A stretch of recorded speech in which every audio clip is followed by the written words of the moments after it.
What's your deepest, darkest secret? I'm 49 years old and have never so much as even held hands with a woman. I'm in technology, apparently well liked and good at my job, fit enough, and in case you're wondering, not religious. But I did have a severely mentally parent and another who was a distant heavy drinker. My sister is probably an undiagnosed histrionic personality disorder who went on to become a stripper. I guess I grew up in such a way to be rather afraid of other people's emotions and shut down. My guess is that I went off the rails quite early. I lived just far enough away from my grade school that I took the bus. In the 4th grade, our driver arranged for us sit in specific seats rather than the usual procedure of having us jumping around and screaming the entire ride. As it happens, I was seated next to a rather aggressive personality. Rather than request alternate seating arrangements, I walked. Having started, I didn't take the bus again until I graduated and went to junior high. I wince as I write this, but I guess I assumed at that tender age that no one would care. I remember turning 25 and thinking as I got off a bus that I really ought to get a girlfriend. Well, decades later and I've just busied myself with work instead. Life is a funny thing and we are complicated creatures. The only thing keeping me from killing myself is the fact that it would destroy my parents. I get too attached to everyone way too quickly, and I just wish I could provide for all of them enough so they could basically do whatever they wanted without worrying. Also, I want someone to cuddle with forever. You know how when your phone corrects to ducking? Well, I thought ducking meant acting like a duck as opposed to crouching down. I am a PhD student. When I was 10, my sister and I had always fought about stupid stuff. Well, one day she started saying that I shouldn't get a TV in my room even though she got one at age 10 cause I would become lazy. And I got pretty mad. We had a dog that she took care of and had to clean up after. So I went to my room and pissed a little on the hardwood floor. Went to my mom and said the dog peed and my sister had to clean up my own piss. Felt pretty shitty after a few years when I realized the kind of disgusting shit I pulled there. I'm really poor right now and it happened within the last year. Got molested by an older cousin as a child. Had horrible depression and anxiety in college when the memories of that resurfaced. It happened at a good age where everything would basically be forgotten for years, but magically came back one day and haunted me for a while. Good thing is that cousin kind of has a shit life and is no longer a part of my family, thank you messy divorce. My father tortured and starved, beat and belittled me and my 3 siblings. My brother died. 2 siblings remain. We are all so hurt and broken. Sometimes we ate grass or once even baby aspirin, just to have something in our bellies. When I got old enough to sneak out, I went to the store and shoplifted food for us. We still had to pretend to be starving on those days or he would beat us near to death. He burned my thighs and legs, broke my bones, sealed me in a room for days and days with no light or food or water. I still fantasize about killing him every single day. I am middle-aged.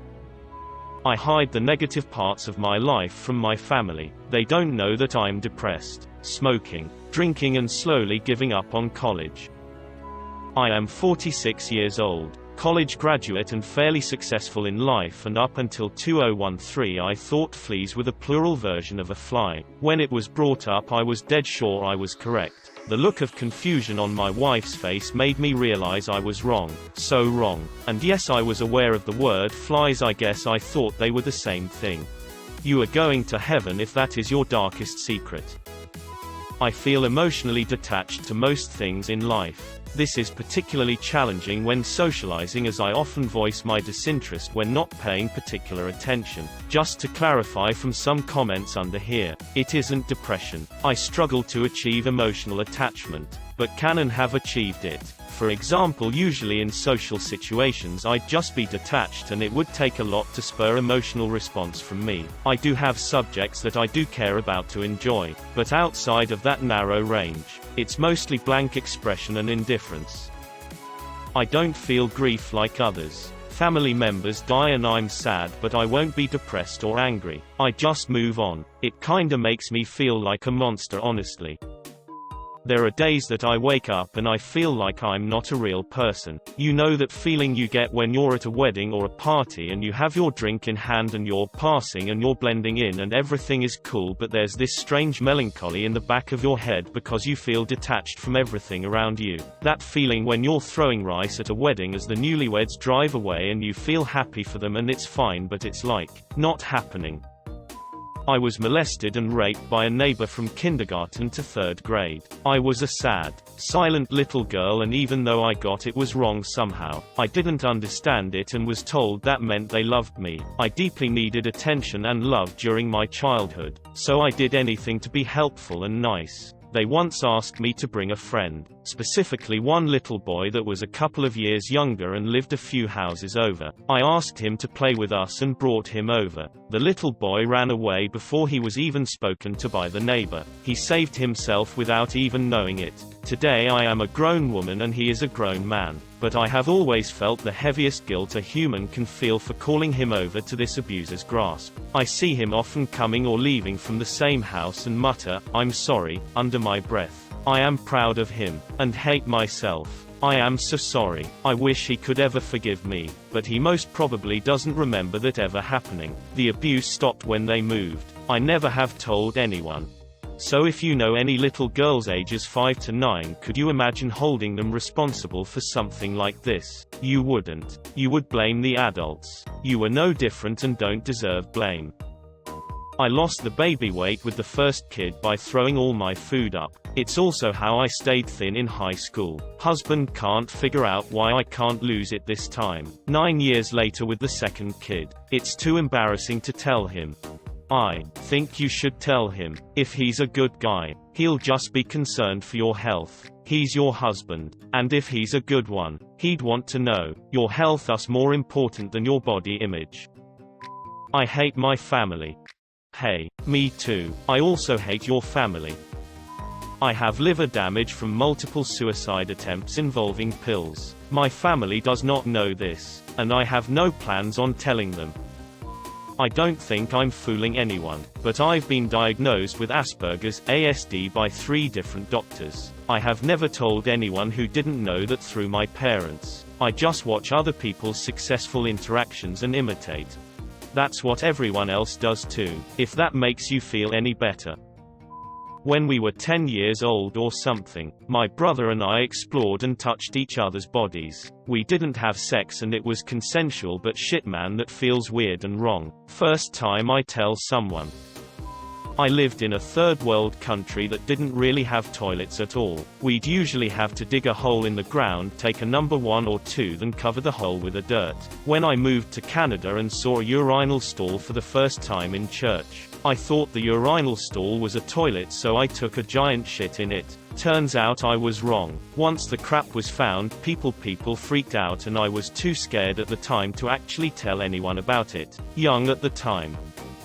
I'm covering for twincest. My brother and sister have been sleeping with each other probably since they learned sex was a thing. They went as Jamie and Cersei for Halloween a few years ago, and now everyone jokes about it so much that no one would believe me if I told them. All I've been doing is just collecting favors from them whenever I have to bail them out or allay suspicion. I couldn't think of what I would do with those favors, other than force my brother to get a vasectomy if that became an issue. I don't think I could out them at this point without a good reason. They slip up and come close to revealing themselves now and then, but overall their relationship hasn't been a negative impact on their lives. They're both amazingly accomplished, driven individuals. They graduate next year as civil and environmental engineers with promising futures. They have a great relationship with our whole extended family, their own friends, and anyone they meet. On the surface, they're well-adjusted twins who might seem a little too close if you paid attention, but not enough to arouse suspicion. TBF. It's probably because I know what to look for since I know it's still happening. Kind of clever that they did that on Halloween, making people realize how crazy it is and thinking they wouldn't make that joke if they really were. Well, I was molested by my youngest brother's father, the first time around 8 to 9 and the second time around 13 to 14. I'm not ashamed if the act itself but rather why I allowed it to happen. I liked the attention. My brothers constantly got good attention from him, but the only time he had anything nice to say about me or to me was when I was being told how beautiful I looked, or even how sexy I was. My cousin gave me a blowjob before we knew we were related. My immediate family said we were having friends and family over for a huge party to watch football, and this cousin was from another state, so I didn't know her or her family. Well, in the basement we have a pool table, and when everyone left to watch the game, my cousin and I were still downstairs playing pool, and things just escalated from there. Later at dinner, my dad introduced me to his brother, and I immediately was like, hold up. Shit. We don't regret it, but we definitely are not telling a single person about it. Now that I typed this out, I wonder if she knew we were related.